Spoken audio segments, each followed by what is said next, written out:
one of the real pleasures of this Ringknocker gig is the sense of serendipity, right? People tend to show up at the right people show up at exactly the time that you need them. So this week's speaker is a good example. Raise your hand if you got kids in college. Really? There we go. We got a couple. Okay. Thought we'd have more than that. Well, anyway, Mike Ray joined us first on the 18th of June and was able to come back and introduce himself about a month later. And for those who are counting, at that point, we had about 5 to 6 weeks until the kids go back to school, depending on the college. So during his intro, we discovered that Mike is a public health expert who's got a particular focus right now on advising universities on how to handle COVID in the upcoming school year. So that's interesting, right? So we slotted Mike into the first available speaker slot, and here he is. He's ready to clue us in at T-minus 2 to 3 weeks, depending, which is probably exactly when we most needed him. So that's pretty good for timing.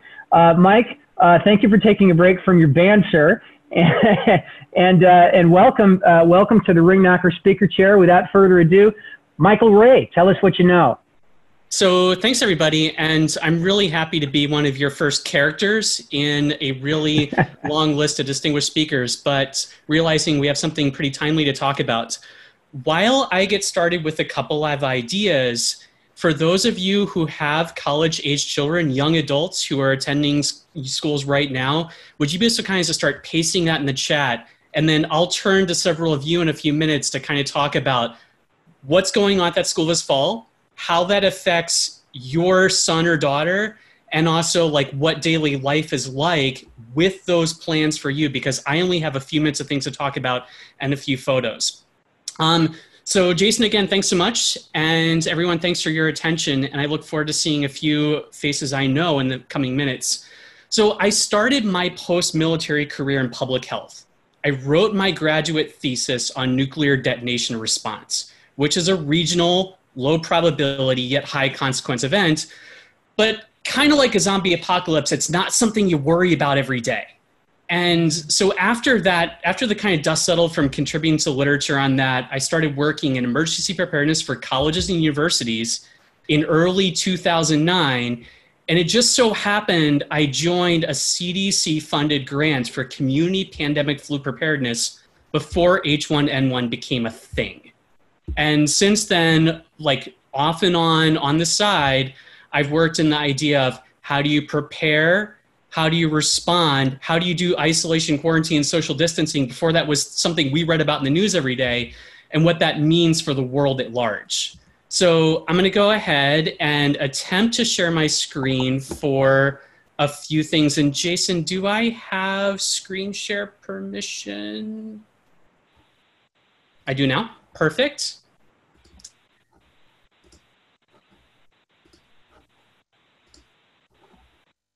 And let's go ahead and rock that.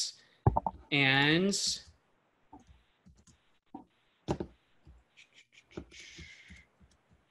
okay, so let's go ahead and make, so when I think of a way to start viewing what's going on in the world, the first thing I do is try to get out of the bubble of the news.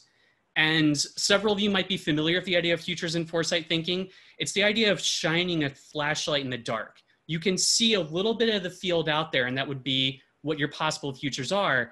You kind of think you know what you want to happen, but chances are what will happen will be on the edge of that flashlight beam or not in it at all. There's a quick caveat. This idea of strategic thinking is really useful for organizations. It typically has a 5 to 10 year horizon, which is not as relevant here, but I use that every morning when I wake up to get out of the idea of doom scrolling the news, scanning headlines and thinking how messed up is the world today. I use what's going on in the news to think, how does what's going on in the world today apply what we're gonna do 6 months or 6 years from now? Because right now history is changing in ways we can't understand. And that fundamental ways are gonna shape what life is like on the other side of this. But for right now, it's, oh, another college closed for the fall. So as of today, there are 6,000 colleges in the United States. 3,000 of those are the ones that are typically tracked. And those are your public and private and not-for-profit institutions. So for example, the ones that you don't see tracked are like University of Phoenix, Strayer University, all the for-profits, and also federal institutions. So there's a really good tracking mechanism right now. The Center for Crisis Response at Davidson College, which tracks 3,000 colleges and universities. Here on this map, West Point, Navy, Coast Guard Academy, Air Force, they're not part of this, nor the graduate institutions like Monterey or Uniformed Services University Health Sciences. But as of today, of those 3,000 colleges being tracked, half of them are fully online for this fall. We're going to be talking about the ones that are going to be open in a mixed and blended scenario. Also, I have to admit my areas of expertise. I'm not a K through 12 guy, so I don't really understand the landscape of primary, secondary school through high school all that well. It's truly higher education institutions. When I was thinking of a way to envision this for the future, before we start talking to what your sons and daughters are doing for those people in school, I thought of kind of best and middle case and worst case scenarios. I'm going to start by talking about the best and middle case. We'll talk with all of you, and then I'll kind of wrap up how things could go horribly, horribly wrong with an example we may all know pretty well. So when I think of best case scenarios, I think of Colby College. It's a bubble this fall. So they're fully open as of August, accepting all 1,900 students on campus. But they're doing something a little bit differently than a lot of other places doing, in addition to being way up there in northern Maine, far, far away from most people. They developed a partnership with the School of Public Health at Harvard, Mass General Hospital, Maine General Health, and a large nonprofit organization. They're doing the standard daily self-assessments a lot of other places are doing, but they ordered 85,000 tests for students, faculty, and staff. And they're spending $2.5 million on it. So the same kind of plan that basketball and Major League Soccer did for July and, well, basketball for the rest of the season, create a bubble, routinely test everyone, and have a robust plan when you start seeing positive cases of really running them to ground with good isolation, quarantine, and distancing measures. They're ready for it. If I had kids, I'd be okay, and they were in college, I'd be okay sending them to Colby College. Conversely, there's another university that's in a similar size county of 100,000 people. That's University of Georgia, and you've seen it in the news a lot lately. Starting next week, right now, their plan for August 20th is they're fully open. So they are going to be doing classes from August 20th through Thanksgiving break. Remaining courses and final exams will be done virtually, which is what a lot of schools did in the spring when they shut down. But they have 24,000 tests planned, and they're only spending $1 million on it. They've received a lot of attention in the press. In fact, I saw a tweet earlier this week of a 6-foot-tall professor standing in front of a COVID barrier placed in front of the class, and it was a glass screen that came up to about here in his chest, and he was standing above it. Now, realizing Colby is a small private college with a multi-$100 million endowment. University of Georgia is a state-run institution. There are structural factors that are different between each one. But if I had children who were in college, I'd be a lot more apprehensive about sending them or them attending University of Georgia than a place like Colby College. Also, what's worth mentioning before I go back to the chat, as I'm practically done with everything I want to say for at this moment, that I live on a college campus right now. So I live on the edge of Santa Clara University, which is 5,000 students in San Jose, California, if you will, a county of 2.5 million people next to a 1 million person city. They were on board to be open for 70% of students to come back, be on campus until 8 days ago. And they pulled the plug. And there were a lot of implications to it. I'm really thankful, Jason, that we scheduled me for this moment in time. As you've seen what's happened in the news this week, multiple athletic conferences, no competition this fall. NCAA, Division II, Division III championships this fall, not happening. We're seeing that final tipping point for those last 50% of colleges and universities in the country, what they're doing. But what's happening, like, again, the sands are shifting at our feet, is the reality of, can we do this safely? Can there be enough tests purchased? Can there be enough protective measures put in place for students? can you protect faculty and staff? Will they show up to work? And also this thing you have to think about, like if you're an administrator or leader of a school or university, for every 1,000 people that get or test positive for the disease or have symptoms, one or more of them is going to get really, really sick. And are you willing, if you lead an organization, to live with that reality? So I'm going to stop right there for a few minutes and try to find a way to probably stop sharing my screen and bounce to the chat and talk to a few of you about what's happening for your sons and daughters and how that affects your family for this fall. So one moment while we come back. Okay. Michael, while we're getting organized in the chat here, I've got a question just to kind of set the stage. So NCAA cancellations, schools deciding kind of changing course on opening in the fall. We've heard a lot of conflicting news, right? So we had a guy sitting in the chair that you're sitting in now a couple of months ago, who's a medical doctor, and was of the opinion that the whole thing is overblown. We've seen some stuff in the news more recently that would suggest that that may not be the case. So the question is, these schools and organizations that are pulling back now, are they panicking or are they coming to their senses? Coming to their senses via panicking.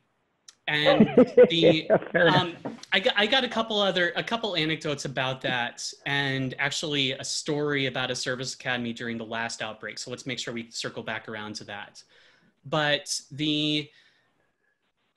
so most, not as bad as hospitals, which tend to operate on 60 days cash in hand or less. That's the other industry I work in a lot, which is healthcare. A lot of colleges and universities have less than a year of operating budget and reserve. And a really big part of their ability to survive is tuition and to keep the lights on residential life expenses, the room and board part. So if you're a high ed and you only charge tuition for the year, you will have a budget shortfall. Now, a place like Harvard with a $30 billion plus endowment, with a lot of those funds being not unrestricted, totally okay. But Santa Clara University, right down the street from me, only has $1 billion endowment. So they're kind of middle of the pack for colleges and universities. By not collecting fees for the last part of the academic year, they had a multi-million-dollar budget shortfall. By not having students on campus this fall, there will be staff furloughs and layoffs. So the panic is, how do you balance protecting students, faculty, and staff? This is kind of the big picture, like single communication objective right now. How do you balance protecting students, faculty, staff, and the community? How do you do it with your mission when some of your customers want to come back? We're social creatures by nature, especially young adults. Like, I live near this campus and I see them partying like it's 2019. They're still doing their lawn drinking games du jour right now. And how do you do it in a way where you don't have, or you're able to prepare and mitigate for that 1 per 1,000 person that will get really, really sick and potentially die? All right. Well, I'm gonna step back here and let the questions from the audience and chat and whatnot take over. But I mean, partying like it's 2019 is probably not a good idea right now, I'll tell you. Yeah. Mark Hagler, you have one of your children at Claremont McKenna, another at UVA? Yeah, that's right. What's happening what's happening for your son or daughter at Claremont? And by the way, that's a great school to go to and a fantastic place. Thanks. So that's my daughter, and so they're remote only. So they pulled the plug a little earlier. I think one of their sister schools, Harvey Mudd, hasn't made a decision yet, but Claremont's pulled the plug. They're remote only. Right. And UVA. So UVA is they're testing all the kids. They have to take my son just got sent his test, so they have to take their test before they go back. And, they're a mix, a hybrid mix of online and live. So the courses that needs to take as a junior, a lot of those all of his courses that he needs to take are online, and he just doesn't think because of the nature of the course he's going to get what he needs to do it. So he's deferring this semester, and instead, but he's already living at his fraternity house, so he'll be down there. He's deferring, and then he's taking some online courses that in entertainment, essentially, that UVA doesn't offer, right? Movie production, editing, things like that. So, and if you don't mind me asking, what's the temperature in the air among his fraternity mates? How many are living in the house? How do they live their lives? So he's not in really a social fraternity, so it's more of an academic fraternity, but they're pretty diligent. They're very goal oriented, very focused for the most part. But to your point, college kids are going to be college kids, and they have their sororities that they're associated with, and those things I imagine are still going to happen. So, but he's got a single, so he's not rooming with anyone. He's got his own room, and good situation. Absolutely. Thanks so much for sharing. And how do you feel as a parent about all of this? Well, I'm conflicted. So if you, I know you're citing statistics. If you look at their age group, though, there's it's certainly the risk to them is lower unless there's some pre-existing conditions, or that if they're immunocompromised for some other reason. I'm conflicted in that. One is it's real, right? The threat's real, even though it's lower for them. But on the other hand, my daughter was very excited to go to California. We live on the East Coast, but to go to California and, experience her freshman year. A lot of the selling points at Claremont McKenna, why they got her to apply there was that, they offered a lot of special activities for freshmen, right? And so she feels like, all those have been canceled. She's going to miss them. And then, she'll just start her sophomore year and not have experienced that sort of big freshman year at Claremont. So I'll throw a comment in here. I guess we have to be concerned not only about the threat to the kids, but also the threat to us, right? When they come home, right? I mean, that's too. But no, I think I'm just talking strictly about the kids. But you're right. Faculty's older, so the faculty's got some issues. Parents, we're older, but again, it's the risk, at least thus far, the risk goes up dramatically with age. So the older you are, and again, that's discounting if you have comorbidities, things like that on top of that, then you're really, really at risk. But no, you want your kids to enjoy, to experience that. None of us really did, because we're all service academy guys, right? And we don't know what they're missing. So we didn't experience that, so to speak. I know how my son enjoyed his freshman year, and my daughter was looking forward to it. So she's a little disappointed. Yeah. I think it's easier if they were already in college, as opposed to, being an incoming freshman. Mark, you make a really interesting point, and talking about the college experience. I'm going to relate that back 1 second, but real quick, Mark W., you said your daughter leaves her LSU tomorrow. I'm going to warm prep call on you in just a moment. So Mark, you made a really interesting point. A lot of colleges and universities, especially the marquee ones, so your highly selective colleges, ones that have really unique bespoke campus experiences, they talk about it like the experience. for most of us as Service Academy alumni, we had a really distinct and unique college experience. It's very palpable, it's very real, that crosses borders and boundaries between class years. The same is true of a school like Claremont McKenna or of Dartmouth College or of other, especially small colleges and universities and ones that have really distinct brands. Like if you go to University of Iowa, you will wear black and gold for the rest of your life. And that campus experience is real. And it's not a moment of saying selfish or complacency or that you want to take caution to the wind, but wanting to be a part of that is a thing. And I totally get that. It's simply a matter of, what does transmission look like in your community? What can that organization do, that college, to keep its students, faculty, staff, and local community safe?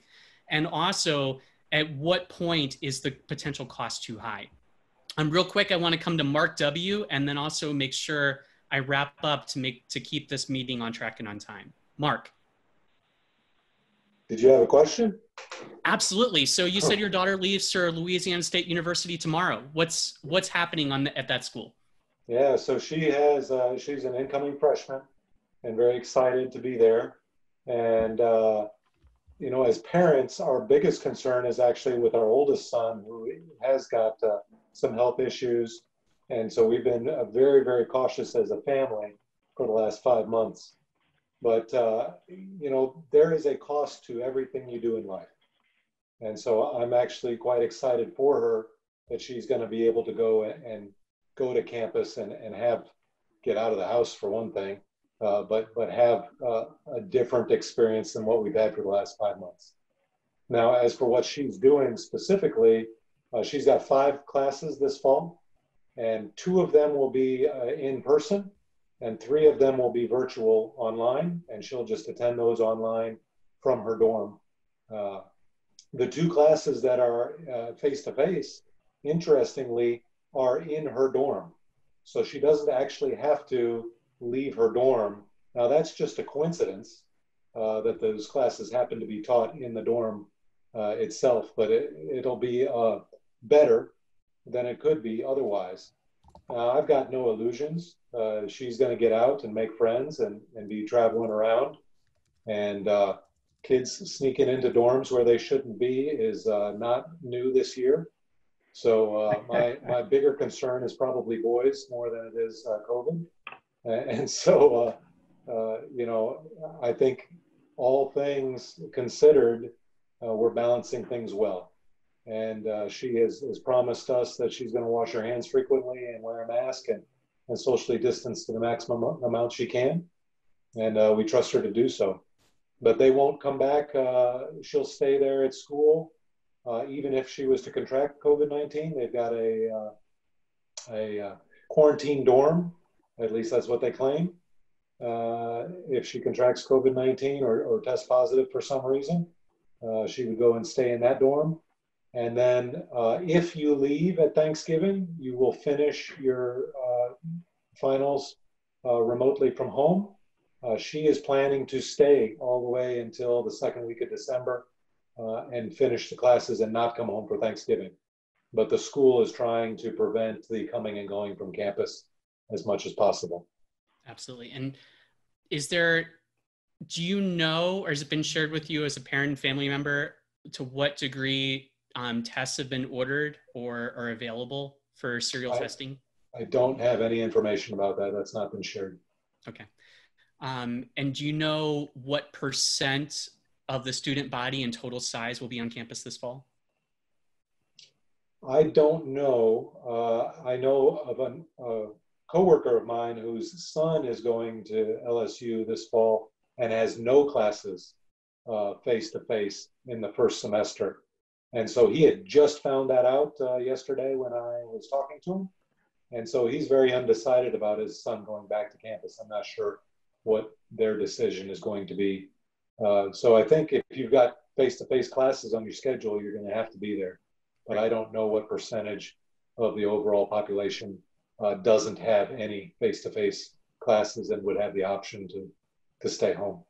Absolutely. So a couple things come to mind based upon what we just chatted about for everyone is I'm going to share a couple things I'm going to share after this meeting, a colleague of mine's putting out a book in the coming weeks talking, and I think there's already kind of a pre-release chapter through it that talks about the partial university moving forward, about the idea that like our economy, it's going to take a decade or more to rebound to where we were in 2019. Colleges and universities aren't going to be the same for the next decade either. And ways that you can mitigate the idea of everyone being there in mass gatherings, and also do it safely, because yes, some institutions are online this fall. Yes, things might get a little bit hairy and come off the tracks a little bit, but eventually schools are not essential businesses for higher education, but eventually we do expect, if you are enrolled in an academic program, you're going to be doing it face to face, and neither your professor nor you can wear a spacesuit when you go to class. And so that element of the world will change and get back to a sense of normal in the end. I want to share my screen here and kind of wrap up a few parting thoughts about how things could go really well. First, how things could go really wrong. But while I do that, I want to tell, as I kind of click through things here, I want to tell the story of the Coast Guard Academy that I saw a few years ago. So way back in, kind of queuing up this slide of the Theodore Roosevelt, way back in 2010, I attended this conference of higher education emergency preparedness planners in New England. And one of the speakers of this conference was this super senior public health service captain physician who was the senior medical officer at the Coast Guard Academy in summer 2009. That summer, during swab summer for the cadets there was an outbreak of H1N1 on campus. And there was testing, and it was identified early, and there were some 20 to 40 cadets out of the total population that tested positive for the disease, which in 2009 wasn't really that big of a deal. It was a flu. Yes, some people got sick, some people died, but what they did was really interesting, and all of us in the audience were kind of gasping of, you did what? So way back in 2009, there were some cases that were identified. They were laboratory confirmed of H1N1 through student cadets that had influenza-like illness. Those that tested positive were quarantined in rooms. Other cadets brought them meals. There were isolation efforts to keep clusters at bay.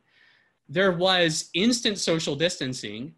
There was a hospital clean done of campus and of surrounding buildings, and each cadet was instructed to do a deep clean of their room. And for us, most of us are Service Academy alumni, we're thinking like, oh, you were ordered to deep clean your room. That's no big deal. But sitting with a bunch of administrators, uniformed campus safety and police, so college cops, if you will, and others, the atmosphere in the room was like jaws were on the floor of, that's crazy. Because in 2009, the idea of social distancing really wasn't a word, really didn't enter pop culture routinely until the movie Pandemic came out several years later. And it was this moment of, you can do this. You can keep people safe. You can stop an outbreak in its tracks. With that, I want to kind of go to the worst case scenario example of what can happen in something that we saw recently.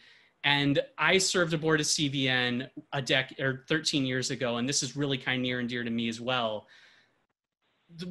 How bad it could get.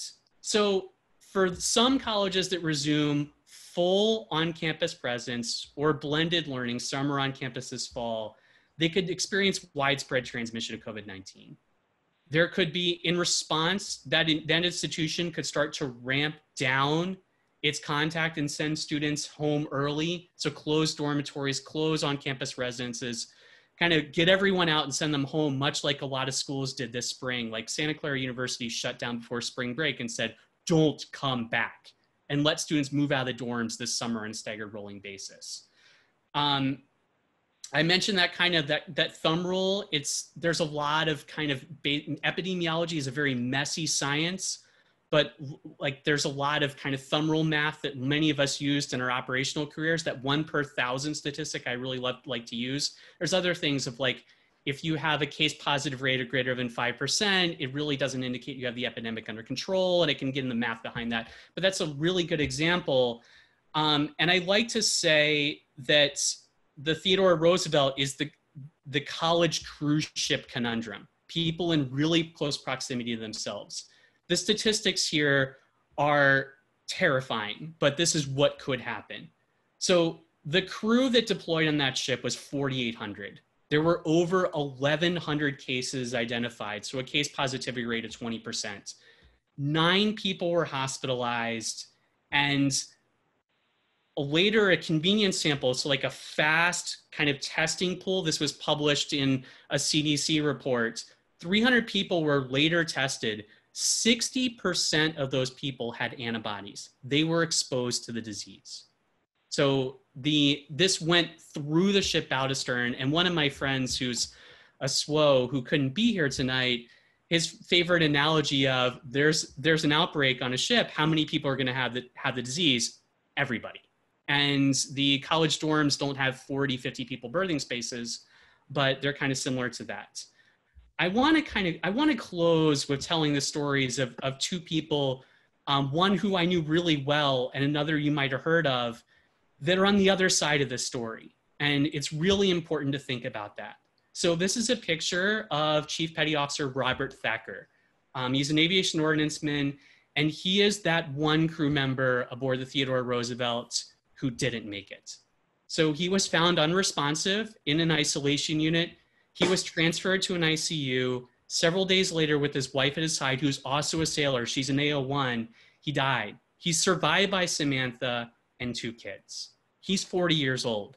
I'm 40 years old. And that's something that's really important to think about.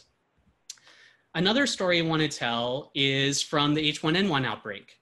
So that was from April 2009 to April 2010, when the disease was brought under sufficient control and it rolled into seasonal flu, and it's part of our vaccination panel every year based upon how people across the globe guess for flu vaccines. There were 60 million cases in the United States, 250,000 people were hospitalized, 12,000 people died before the vaccine became available in October 2009 and was put in the arms and noses of most of us, if not all of us here. This is the story of Henry Masters, who was a graduate student in his first term of public health studies at Dartmouth College. Henry was 25 years old. He worked with disadvantaged populations and at-risk youth in Boston. He had a real passion for taking the problems of the world onto his shoulders. He made them his problems. He was a leader among his peers. I remember when I worked with him as a student, he had this unvarnished and completely candid way of telling you that this was great or this completely sucked. So my favorite memory of Henry was sitting in the back of the classroom one day during a lecture that wasn't going that well. I was a teaching assistant. We were staying in the back. He was towering over me because I'm only 5'9", and he was well over 6 feet tall. He looked at me and was like, yeah, this lecture. And I was like, I know, just bear with it. Get through it, man. He got sick in October of that year. He was later hospitalized. I remember emailing with him when he was in the hospital, hoping he returned to class, but he had a history of autoimmune disease. And in November of 2009, Henry died. And he was the first death in the Dartmouth College community. It really rocked campus and it shaped who I have become to this day. I spoke at his funeral. I helped set up an award in his name every year for students that carry his torch, that really truly care about the problems of the world and working with those who are disadvantaged populations. And the irony is that a student who was studying public health for grad school died of H1N1 complications. I don't want that story to be true of anyone. And you can operate a university safely. You can operate an employer safely, but you have to do it in a really thoughtful way. And the world is changing and it's going to be different for quite some time to come. With that, I'm going to stop sharing my screen and say thank you so much for sharing a few stories and indulging me for a couple minutes about about what could happen this fall. Mike, thanks so much for that story. It's sobering, right? I have one last question that I'd like to ask, and then we're going to move on to updates and intros, and hopefully, well, almost certainly, after that, during the discussion period, we'll probably come back and address this further. But one quick question, just this is actionable, okay? We've talked about the availability of tests at different schools, and obviously it ranges, right? But what I don't know, and I'm sure many of the others here don't either, is the answer to the question, what does good look like? In other words, as a parent, should I be looking for my student to be tested every week, every month, every other day? Like what's reasonable? Can you address that? So what's reasonable is I think you have to look at it in several dimensions. One, what does that local community look like? And so I mentioned the case of Colby College. As of today, there are 120,000 people in that county of Kennebec County, Maine, and there have been 171 confirmed cases. You put 1,600 students on a campus, you reduce how porous it is to the community, you spend a lot of effort on testing and treat it like a bubble, and 100% it's completely safe. That is applying the best concepts of epidemiology. If you have a large campus that substantially adds to the population of a community, or one that is in one of the hotspots in the United States, aka every major city, and you're faced with tests that come back 14 days later, you only have access. I think someone who was attending a Ringknocker group recently is in the business of providing tests to private organizations. You don't have that access to that many tests. You're backstopping on local public health resources. You are kind of crossing your fingers when you're inviting 70 or 100% of your students back that everything's going to be okay. And you think you're going to make it to Thanksgiving as flu season ramps up. I'm a little bit less optimistic about that scenario. It could work out fine. I don't, Gotcha. and I want to kind of relate this back to operational military, to operational issues. An aircraft carrier recently returned from deployment, didn't pull in anywhere, didn't bring anyone on the ship other than people who were rotating on and off via COD, and did more maintenance at sea, of more maintenance evolutions at sea than ever before. No one got sick. You can do this. And the service academies are operating right now. So for example, the Naval Academy in West Point are going through reform, like everyone's coming back. There's tons of testing. The Naval Academy anticipates testing 10 to 15% of its students or midshipmen, faculty and staff per week. Wow. Yeah. And also reducing Bancroft Hall occupancy by a full 600 or 1,000 people. I'm not sure, at least in the news, where those people are going to go for right now. Like several midshipmen might not come back this fall. Mm-hmm. But also I was thinking back to the ways you keep people healthier is you don't put them in 4 and 5 person dorm rooms. There aren't that many in the hall in Bancroft. If you completely sanitize everything every day, if you have students who are no more than 6 feet together in classrooms with professors who are wearing spacesuits, they're not coming in contact with members of the community that much. All those are in place. And oh, by the way, it's a service academy. You can give people orders and they'll follow it. You can say, don't party or don't go out, and we will comply because we did. Yeah, What's new?